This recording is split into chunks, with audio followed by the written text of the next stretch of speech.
O filme é bom, mas nem o diretor entendeu o que ele estava de fato criticando. Este é o Visão Libertária, sua fonte de informações descentralizadas e distribuídas.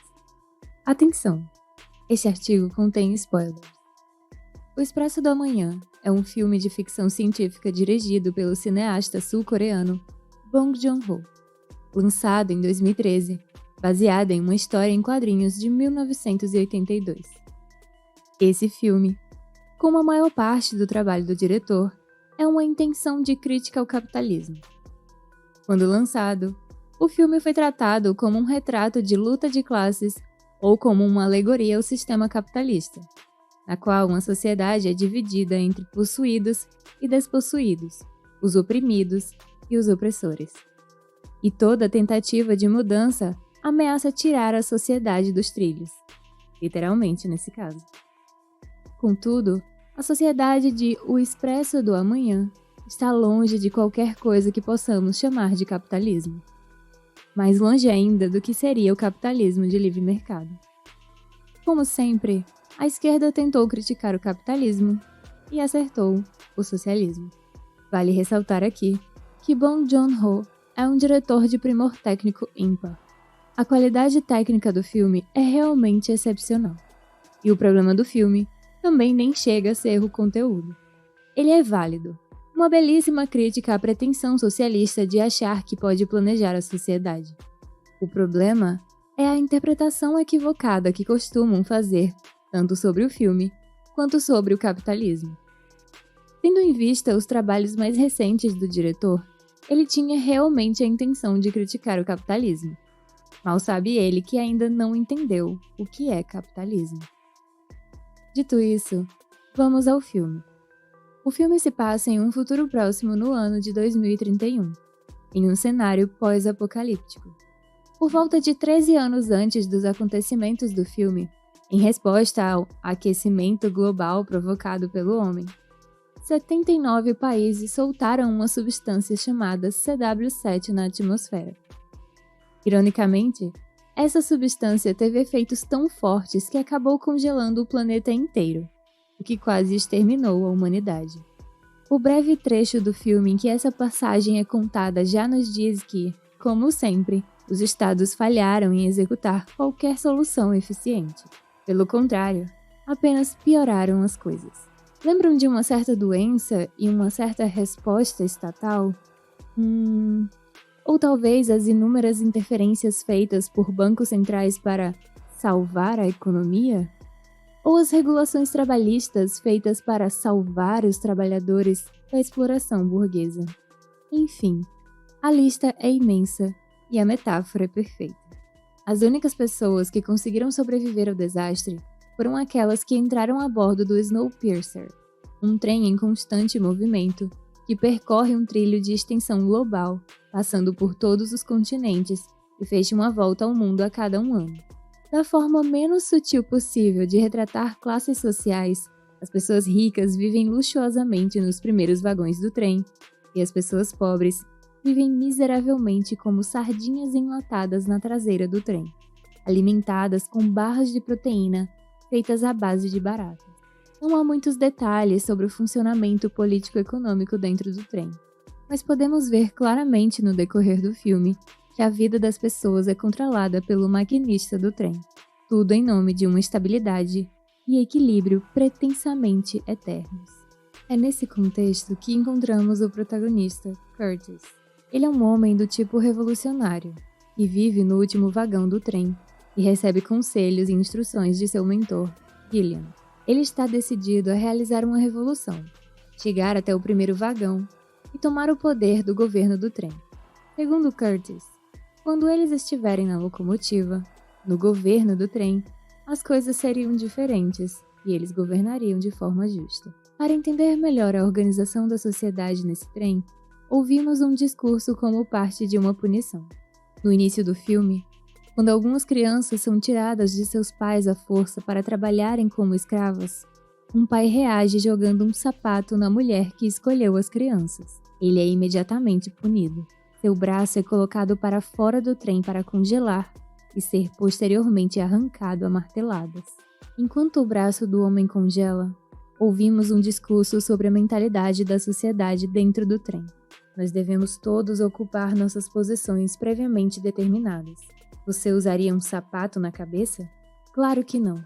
Cabeça não é lugar de sapato. E o discurso continua. Um chapéu pertence à cabeça. Eu uso um chapéu. Vocês usam sapato. Eu pertenço à cabeça. Vocês pertencem ao pé. E assim, a ministra argumenta que a ordem eterna será mantida. Ordem essa garantida pelo motor sagrado que mantém o trem em constante movimento. E quando o pé tenta se colocar na cabeça, essa ordem sagrada é violada. Tudo no trem existe sob a desculpa de necessidade da ordem e da estabilidade. Aqueles no poder estão simplesmente tentando garantir a proteção do coletivo, fazendo com que o trem não pare e não se esgote os recursos, mesmo que isso signifique arrancar o braço de um homem a marteladas, escravizar crianças e matar inocentes. Nada pode acontecer que perturbe a ordem eterna do trem. Mas, espera, não tem nada no capitalismo sobre ordem eterna, castas pré-determinadas ou escravidão infantil. A conversa de que a humanidade irá chegar ao fim da história, um momento de desenvolvimento que nunca mais vai mudar e será tudo perfeito, é parte justamente da antítese do capitalismo, o comunismo. Segundo a teoria marxista, o comunismo é o estágio final e eterno da sociedade humana. É no socialismo que haviam campos de trabalho forçado e as pessoas tinham posições pré-ordenadas pelo partido. São os ideais coletivistas do socialismo que pregam que o sacrifício de alguns indivíduos em nome do bem comum não é só tolerável, como deve ser encorajado como dever moral. No trem Snowpiercer, tudo deve ser previamente determinado e calculado centralmente. O resultado, claro, é que algumas pessoas passam fome e vivem na miséria. Não existe planejamento central no capitalismo. É justamente o socialismo que prega que os governantes iluminados devam calcular a economia e a vida das pessoas. Durante o filme, Curtis lidera uma revolta sangrenta com o objetivo de tomar a locomotiva do trem. No caminho, eles passam por vários vagões diferentes, cada um com sua função. Uma das partes mais interessantes é quando eles chegam ao vagão escola. Nele, as crianças são ensinadas que todos devem venerar Wilford, o condutor e arquiteto do trem. Elas aprendem que o trem só é da forma que é porque Wilford o projetou dessa forma. É nessa sequência que a artificialidade desse mundo é sublinhada pela quantidade massiva de propaganda necessária para mantê-lo. As crianças aprendem o quanto Wilford é genial e que o trem não deve parar. Elas são doutrinadas sobre o milagre que é viver no trem, e o Sr. Wilford criou o trem por ter dons proféticos e saber o que aconteceria com o mundo. Então, para salvar as pessoas, ele criou o trem. E claro, nenhuma escola infantil poderia passar sem música. Então todas as crianças cantam alegremente. O que acontece se o motor parar? Todos congelamos e morremos. A música prossegue dizendo que o motor é eterno e nunca vai parar. E tudo por causa do grande Sr. Wilford. Mesmo sem música, o mantra continua. Se nós sairmos do trem, nós congelamos e morremos. Se o motor parar de funcionar, todos nós morremos. E quem cuida do motor sagrado? Wilford. Conseguiu lembrar de políticos e intelectuais que tratam a esquerda como uma dádiva, lutando pelos direitos dos trabalhadores, e o socialismo como o paraíso na Terra? Pois é. A idealização do líder, a transformação do governante em divindade, é típica de regimes coletivistas, que precisam sempre de algum líder iluminado e messiânico, que sabe qual a melhor forma da sociedade se organizar. Dotado de um poder super-humano, ele tem a capacidade de calcular a vida das pessoas, dizer como tudo deve ser organizado. Ele lidera o partido e a elite burocrática, que sabem, com certeza, a melhor forma de manter a estabilidade. O motor do trem é o Partido Comunista.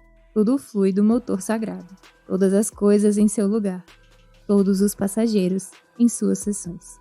É o que diz a ministra no início do filme. E Wilford é o líder do partido. E antes que digam que os libertários idolatram o mercado, digo que não.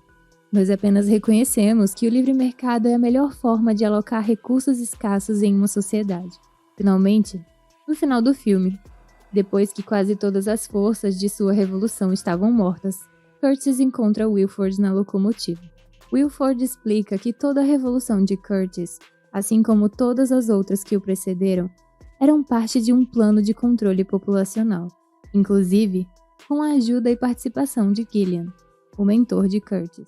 Tudo parte do plano projetado para manter a estabilidade social e a longevidade do trem. Ou seja, o sacrifício de inúmeras pessoas para manter o famigerado bem comum, para manter todas as pessoas em seus devidos lugares, os lugares calculados pelo brilhante Wilford. O problema é que Wilford já está velho e não deixou herdeiros. E, agora que Curtis sabe toda a verdade, ele deve assumir sua posição como comandante da locomotiva e planejador central do trem e de seus passageiros. Contudo, Curtis recusa a oferta e um de seus companheiros explode a porta de saída, o que causa uma avalanche que descarrilha o trem e aparentemente mata todos a bordo, exceto 2 crianças. Elas representam justamente o futuro, ou a esperança, de um futuro livre. E aqui o filme fecha sua mensagem revolucionária. Curiosamente, não é uma revolução contra o capitalismo, mas sim contra o socialismo e o planejamento central. Não se pode dizer que um mundo em que as pessoas são despidas de suas liberdades individuais, em que são proibidas de produzir, é capitalista. É inevitável. Sempre que tentam criticar o capitalismo, a esquerda só consegue encontrar aqueles pontos distorcidos causados pela própria esquerda e pelo socialismo. Já virou rotina os socialistas pedirem mais intervenção estatal e políticas públicas apenas para dar tudo errado e depois dizerem que foi culpa do capitalismo e do livre mercado. Obrigada por sua audiência. Esse artigo foi sugerido e escrito por Capivara Rapaz. Se você gostou desse vídeo, clique no ícone de curtir abaixo e compartilhe em sua rede social. Se deseja ser notificado de outros vídeos, inscreva-se no canal e depois clique no ícone de campainha. Escreva artigos você também. Acesse o nosso site visãolibertaria.com. Até a próxima!